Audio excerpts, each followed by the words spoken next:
Hey guys, Angela here. Welcome back to my YouTube channel, or welcome if you're new here. Again, my name is Angela. I focus on lifestyle and fashion, or I would say more of like personal style. I think there's a difference between fashion content and personal style content that I like to create, just fashion or my style from my point of view.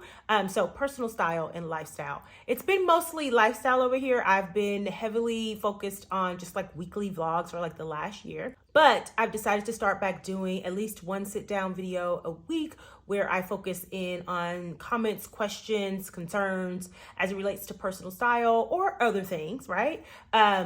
On my other socials, on my TikTok, on my Instagram, on questions that I get on shorts here on YouTube, questions that I get on my vlog. So we'll be sitting down weekly and just having a chit chat about what's on you guys' mind.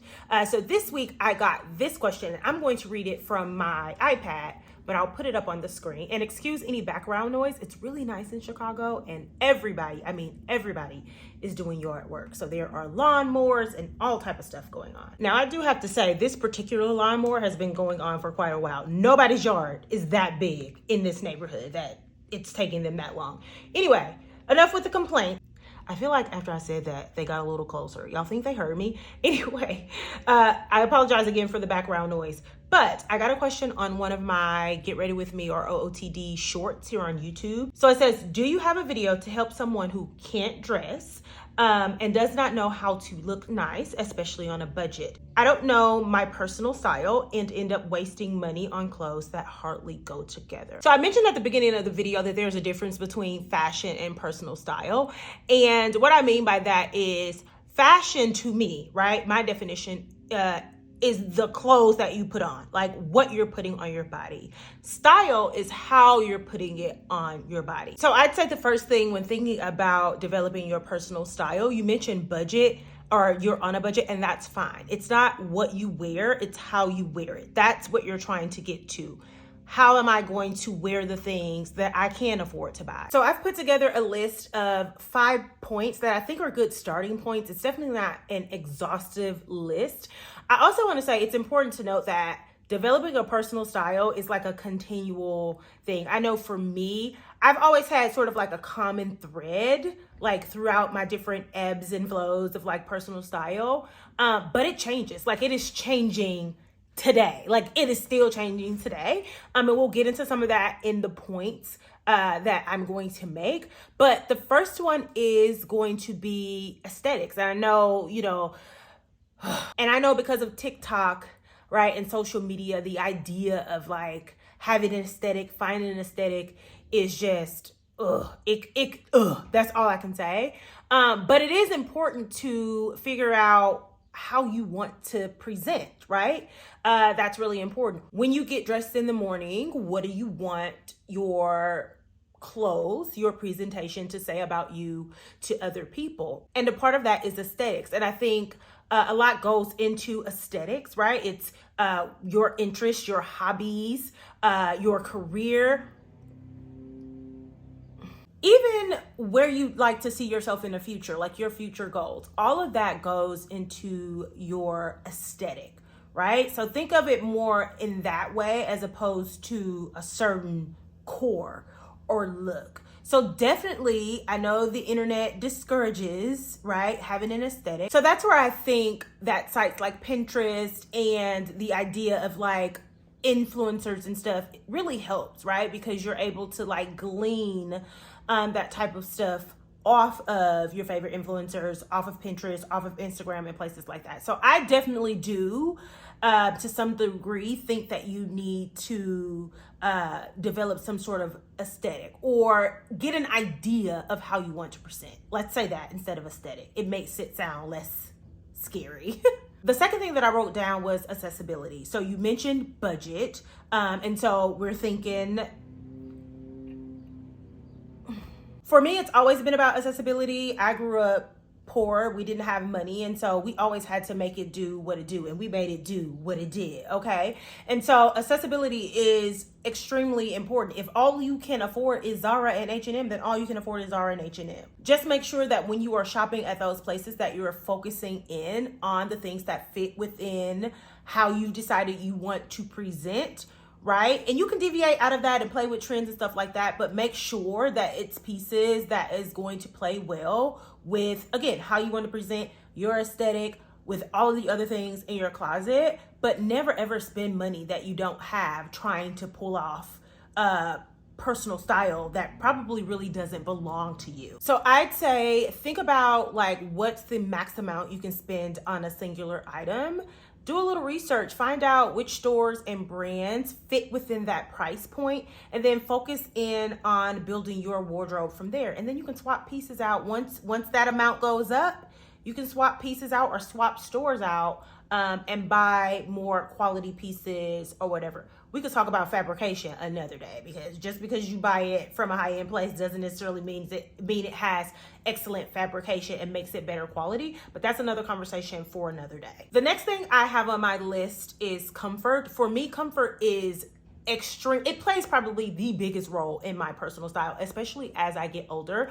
When I was younger, I never wore sneakers. I never owned sneakers. When I was in high school and all of my friends were wearing Jordans and stuff like that, baby, I was in a heel, right? But as I got older, my feet can't do it. My feet just cannot do it. And so again, I have a common thread in my personal style, but it's definitely different than what it was in college, what it was 5 years ago, what it was pre-COVID. So I'm all about comfort. And when I say comfort, I don't mean like lounge clothes only type of comfort. I mean what I feel good in, what I look good in, what I can move in. So finding what you are comfortable in, literally, and also what you feel you're best in, what you feel you look best in. And now take trial and error. Go into some stores and try stuff on. It doesn't cost you a thing, right? Go spend some time in some of the stores within that price range that we talked about in the last point, and just try on different silhouettes, different fabrics, and figure out what looks good on you. Make a list of that, and then when you're shopping, shop to that. So for me, at least, comfort is pretty high up there when we're talking about personal style. The next thing I have on my list is lifestyle. Lifestyle is another thing that plays a huge role in my personal style, probably more now than ever. I commute to work every single day. I'm on public transportation. And so it's important that my personal style and what I'm wearing reflects that. I need to be comfortable. As we've talked about before, I need to be able to move fast, walk fast. And so my lifestyle plays a really big role in what I wear as well in my personal style. And then additionally, I'm not someone that likes to have separate wardrobes. I don't like to have a work wardrobe, a going out wardrobe, a play wardrobe. So there's that. And then just by nature of my lifestyle, it tends to be pretty fast paced. When I am doing something outside of work, I don't generally have time to be like switching out, coming home, changing clothes and all of that type of stuff. So my wardrobe is one wardrobe that works across whatever it is that I'm doing. So when I'm shopping and I'm buying pieces, with the exception of like a birthday party or, you know, something that I have to dress up for or something like that, vacation, I typically wear all of my clothes for any occasion. I just style it up in different ways to make it appropriate for the thing that I'm doing. So lifestyle, I think, is another thing that plays a really big role in developing your personal style. And then the last thing that I'll say for today is to stop limiting yourself. And this is a lesson that I have recently learned within the last few years of COVID. Even as someone that's pretty resolute in their personal style and know what looks good on them and know what they're comfortable in and know what they like, I'm still learning things as it relates to personal style. So I used to do this thing, or I still do this thing, and I'm working through not limiting myself, where I would be like so resolute into something that I would say, I'm not a this girl or I'm not a that girl. So for instance, I recently bought a pair of Prada sunglasses. If you followed me closely, you've heard me say on numerous occasions, I'm not a designer sunglass person because I can't keep up with them or I break them or whatever reasoning, you know, I would give for not buying designer sunglasses. And all of those things are true. They are still true. right? But what I've learned is sunglasses are a huge part of my personal style, not just aesthetically because they look good and they tend to like pull outfits together for me, but because I have bad eyes. I've worn glasses since I was a little girl, and they've become a necessity for me. Like, I can't step out in the sun without sunglasses on. My eyes are like, what are you doing? So because they've become such a necessity for me, I've noticed that I wear them pretty much every day. Rain, snow, sleet, doesn't matter the weather, it doesn't matter the season. And so I was like, why not splurge on a pair? Like, why not splurge on a pair? And so it got me to thinking about like limiting thought that even I have as it relates to my personal style. I used to not be a nail person, right? There are videos on this channel where I'm like, oh, I don't get my nails done. I just go get a manicure and I get clear polish and I just wear my natural nails. And that was true for me then. And then one day I woke up and I was like, I want to have some fun. And now I wear long acrylics, and I've been wearing long acrylics for like the last year. And I absolutely think things like your nails, your makeup, your hair, all of that stuff plays into your personal style. So think about that too. Think about, a hairstyle that just really works on you. That's your signature. You don't always have to wear that thing, but something that you can always go back to. Same with your nails, same with your makeup technique. Have a couple signature things. For me, it's like a red lipstick. So that's important as well. It's not one of the points, but since I brought it up, we'll talk about it.